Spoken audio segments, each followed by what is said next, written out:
வணக்கம். இந்திய நிலப்பரப்பில் அதிகமாக இருக்கிறது வந்து பார்த்திங்கன்னா விவசாய நிலங்கள் தான் மிகவும் அதிகமாக இருக்குது. அதுவும் போக நம்மளுடைய அண்டை நாடுகளுக்கு எல்லாமே நம்மளுடைய நாட்டில் இருந்து தான் அதிகமான அளவு உணவுப் பொருட்களை வந்து ஏற்றுமதியாகி போய்கிட்டு இருக்கு.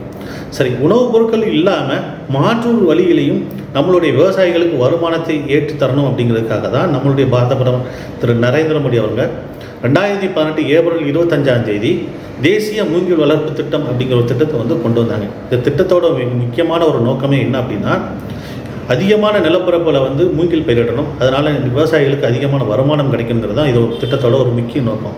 அதுவும் போக பார்த்திங்கன்னா காடுகள் இல்லாத தனிநபர் மற்றும் அரசு நிலங்களையும் மூங்கில் வளத்தை வந்து அதிகரிக்கணுங்கிறதும் இந்த திட்டத்தோட ஒரு முக்கிய நோக்கமாக இருந்துச்சு. சரி, அதிகமான அளவு நிலப்பரப்பில் வந்து மூங்கில் பயிரிட்டாச்சு.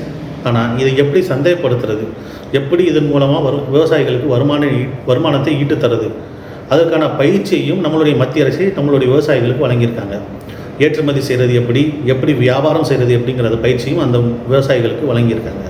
இதனால் கிட்டத்தட்ட 1,00,000 ஹெக்டார் நிலங்கள் வந்து மூங்கில் பயிரிடப்பட்டு அதிகமான அளவு வருமானம் விவசாயிகளுக்கு கிடைச்சிக்கிட்டு இருக்கு. அதுபோக இந்த திட்டத்துக்காக மத்திய அரசு 1,290 கோடி ரூபா ஒதுக்கீடு பண்ணியிருக்காங்க.